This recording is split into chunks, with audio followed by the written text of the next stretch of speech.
Christ est ressuscité. Chers amis, bonjour. Aujourd'hui, nous terminons cette série sur que faire lorsque Dieu semble ne pas écouter nos prières. La première chose, c'est de donner ta voix au Seigneur, à la parole de Dieu. Proclame la parole de Dieu à voix haute pour la rendre vivante et efficace pour ta propre vie. La deuxième chose, élève tes mains vers le Seigneur en attitude de prière. Troisième chose, proclame la vérité de la parole de Dieu. Quatrième chose, proclame ta foi dans la parole de Dieu, dans le Seigneur qui te parle à travers sa parole. Cinquième chose, rends grâce à Dieu par tes chants. Remercie-le, chante de tout cœur au Seigneur. Sixième chose, persévère dans la louange. Continue à louer le Seigneur parce que c'est ce pourquoi Dieu nous a créés. Dieu nous a créés pour être à la louange de sa gloire et Dieu habite dans les louanges de son peuple. Si tu veux que Dieu se rende présent dans ta vie, loue-le, persévère dans la louange. Et enfin, le septième point, c'est tout simple. Nous lisons dans le psaume 28, verset 9.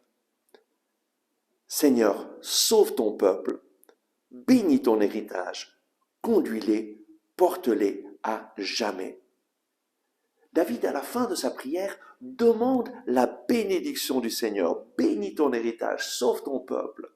C'est seulement à la fin de la prière, d'une prière qui commence par la louange, qui commence par proclamer la parole de Dieu, cette parole de Dieu vivante et efficace qui est écrite dans la Bible, nous avons besoin de donner notre voix à cette parole, de la proclamer pour notre propre vie. Nous avons besoin d'élever nos mains vers le Seigneur en attitude de prière, de proclamer la vérité de la parole de Dieu, de continuer à proclamer notre foi dans le Seigneur, de remercier le Seigneur, de le louer par des chants, de persévérer dans la louange. Et seulement lorsque nous serons dans cette attitude juste dans notre relation avec le Seigneur, où nous reconnaissons que lui est notre Dieu et nous sommes ses créatures, lorsque nous l'aurons loué, béni, adoré et glorifié, alors oui, nous pouvons commencer à lui demander d'agir en notre faveur et de lui demander sa bénédiction. Et alors nous allons faire l'expérience que lui nous bénit, que lui vient, parce que nous mettons dans la relation juste avec le Seigneur.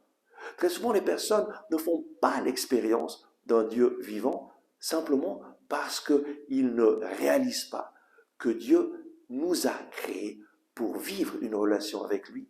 Et c'est d'abord cette relation qui est la chose la plus importante. Reconnaissons que lui est notre créateur, que lui est notre sauveur, que lui est notre tout. Et proclamons, comme avec David, Seigneur, tu es ma force, tu es ma forteresse, tu es mon Seigneur et mon Dieu. Tu écoutes la voix de ma prière. Ah oui Seigneur, bénis-moi. Nous pouvons terminer notre prière en demandant la bénédiction au Seigneur. Tout comme Jésus l'a enseigné dans le Notre Père, le donne-nous aujourd'hui notre pain de ce jour, vient seulement après avoir glorifié le nom du Père, après avoir décidé, Seigneur, que ta volonté soit faite, que ton règne vienne, après avoir demandé au Seigneur de venir régner dans notre vie, de venir réaliser sa volonté dans notre vie. C'est après nous être alignés à la volonté du Seigneur que nous pouvons demander au Seigneur de nous bénir et d'agir dans nos vies.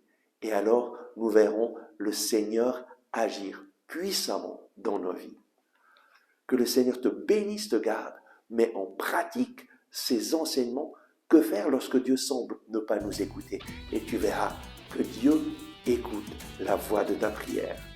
Amen. Merci d'avoir regardé ce message. Si vous l'avez aimé, je vous invite à cliquer sur le bouton j'aime. C'est très important en effet de cliquer sur le bouton j'aime afin que les moteurs de recherche de YouTube fassent voir ce message à d'autres personnes qui sinon ne le verraient jamais. Et de cette façon, vous nous aidez à rejoindre de nouvelles personnes. Je vous invite aussi à vous inscrire à notre chaîne YouTube si vous ne l'avez pas encore fait et à partager ce message avec vos amis.